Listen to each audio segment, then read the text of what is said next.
একজন আল্লাহর ওলি যার নাম হলো ইব্রাহিম ইবনে আদহাম রাহমাতুল্লাহি আলাইহি, সুবহানাল্লাহ বলেন।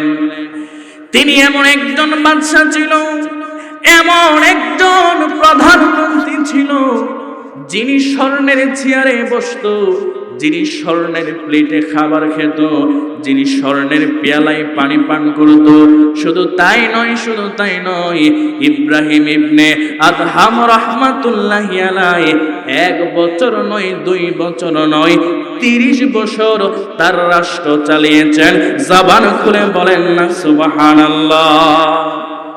একদিন গভীর রাত্রে ইব্রাহিম ইবনে আদহাম রাহমাতুল্লাহি আলাইহি তিনি তিনার স্বর্ণের বিছানার মধ্যে তিনি ঘুমাচ্ছে। এমন সময় একটা পাগলা আসলো, একজন ফকির আসলো, আয়েশা রাজপ্রাসাদের সামনে আয়েশা ইব্রাহিম ইবনে আদহাম রাহমাতুল্লাহি আলাইহির যে রাজপ্রাসাদের গেটে যেই দারোয়ান থাকে, ডাক দিয়া কই, দারোয়ান একটু রাজপ্রাসাদের দরজাটা খুলে দাও, ইব্রাহিম ইবনে আদহামের সঙ্গে আমার কিছু কথা আছে। জবান খুলে বলেন না সুবহানাল্লাহ।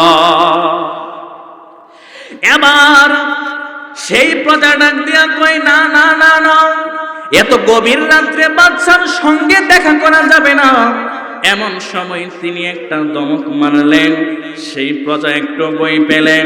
এবার ভয় পেয়ে তিনি ইব্রাহিম ইবনে আদহামের কাছে চলে গেল, আর ডাক দিয়া বলে, ও আমাদের রাজা মশাই, একজন ব্যক্তি এসেছে, আপনার সঙ্গে তিনি একটু কথা বলতে চাই। ওই কি কথা বলতে চাই এত গভীর রাত্রে? এবার সেই লোকটা যখন ইব্রাহিম ইবনে আদহাম রাহমাতুল্লাহি আলাইহির সামনে দাঁড়াইলো, সেই ফকির ব্যক্তি ডাক দিয়া কই, ও ইব্রাহিম ইবনে আদহাম, আমি আপনার কাছে একটু আশ্রয় চাই, আপনার কাছে আমি একটু সুযোগ চাই। আপনার এই মুসাফির খানায় আমার একটু আজকের রাতটা থাকার জন্য একটু সুযোগ দেবেন নি? জবান খুলে বলেন না সুবহানাল্লাহ। তখন ইব্রাহিম ইবনে আদহাম রাহমাতুল্লাহি আলাইহি রাগান্বিত হয়ে গেল, আর ডাক দিয়া কই, ফকির রে, আপনি আমার রাজপ্রাসাদে এসেছেন থাকার জন্য, আপনি বলতেছেন এটা মুসাফির খানা, আপনি কি জানেন না এটা কোনো মুসাফির খানা না, এটা হলো একটা রাজপ্রাসাদ। তখন সেই ব্যক্তি ডাক দিয়া কই, ইব্রাহিম ইবনে আদহাম রাহমাতুল্লাহি আলাইহি, আমি ভেবেছিলাম আপনি বড় জ্ঞানী, আমি ভেবেছিলাম আপনার অনেক জ্ঞান আছে, কিন্তু আপনার সঙ্গে কথা বলে আমার মনে হলো আপনার সেই রকম জ্ঞান নাই। কই, কিভাবে তুমি বুঝলা আমার জ্ঞান নাই? এবার সেই ফকির ব্যক্তি ডাক দিয়া কই, ইব্রাহিম ইবনে আদহাম, আমি আপনার কাছে জানতে চাই, এই যে আপনার এত বড় রাজপ্রাসাদ, এই রাজপ্রাসাদের মালিক একটা সময় কে ছিল? ওই আমার দাদা ছিল, ওই দাদার আগে আমার পর দাদারা ছিল, ওই আপনার দাদার পরে কে রাজপ্রাসাদের মালিক হয়েছে? ওই আমার বাবা মালিক হয়েছে, ওই আপনার বাবার পরে কে মালিক হয়েছে? ওই আমার বাবার পরে আমি মালিক হয়েছে। ইব্রাহিম ইবনে আদহাম ডাক দিয়া কই, এরে ফকির, তুমি আমারে কি বলতে চাও? এবার ফকির ব্যক্তি ডাক দিয়া কই, ইব্রাহিম ইবনে আদহাম, আমি আপনার কাছে জানতে চাই, আপনিও তো একদিন এই দুনিয়াতে থাকবেন না, যেদিন আপনি এই দুনিয়া ছেড়ে চলে যাবেন, এই রাজপ্রাসাদের মালিক হবে কে? জবান খুলে বলেন না সুবহানাল্লাহ।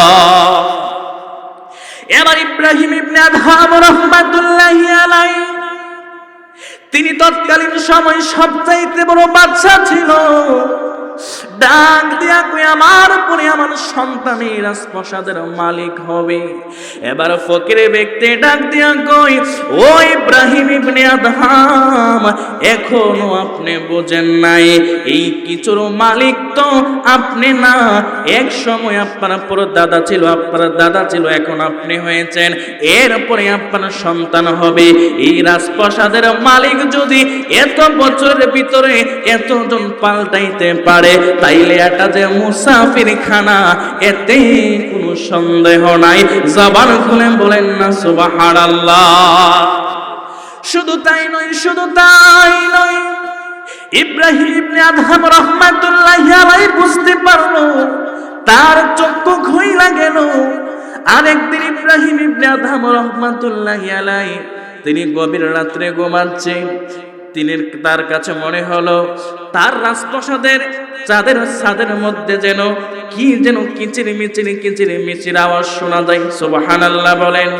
ইব্রাহিম ইবনে আদহাম রাহমাতুল্লাহি আলাইহি ডাক দিয়া কয়, আমার ছাদের উপরে কি এত গভীর রাত্রে আওয়াজ করে কে যেন ডাক দিয়া কয়, ও ইব্রাহিম ইবনে আদহাম, আমি অন্য কেউ না, তোমার ছাদের উপরে আমার একটা গোরা হারায়া গেছে, তোমার ছাদের উপরে আমি আমার গোরা খুঁজতেছি। জবান খুলে বলেন না আল্লাহু আকবার। ছাদের উপরে কি খুঁজতেছে? গোরা খুঁজতেছে। তখন ইব্রাহিম ইবনে আদহাম রাহমাতুল্লাহি আলাইহি বলেন, আরে বেকুব, আমার ছাদের উপরে কি আমি তো জানি না, গোরা কি ছাদের উপরে থাকবে নাকি? তুমি আমার ছাদের উপরে গোরা খুঁজতেছো? গোরা তো থাকবে মাঠে, গোরা তো থাকবে জঙ্গলে। তখন সেই ব্যক্তি ডাক দিয়া কই, ইব্রাহিম ইবনে আদহাম, তাহলে আপনি শুনুন, ছাদের উপরে যেমন ভাবে গোরা খুঁজে পাওয়া যাবে না, আপনি যেই রাজপ্রাসাদের মধ্যে বসবাস করেন, আপনি স্বর্ণের বিছানার মধ্যে ঘুমান, আপনি স্বর্ণের প্লেটে আপনি খাবার খান, স্বর্ণের পেয়ালা দিয়ে আপনি পানি পান করেন, তাহলে আপনি শুনে নেন, এই রাজপ্রাসাদের সেগুন কাটে স্বর্ণের বিছানায় ঘুমিয়েও আল্লাহকে লাভ করা যাবে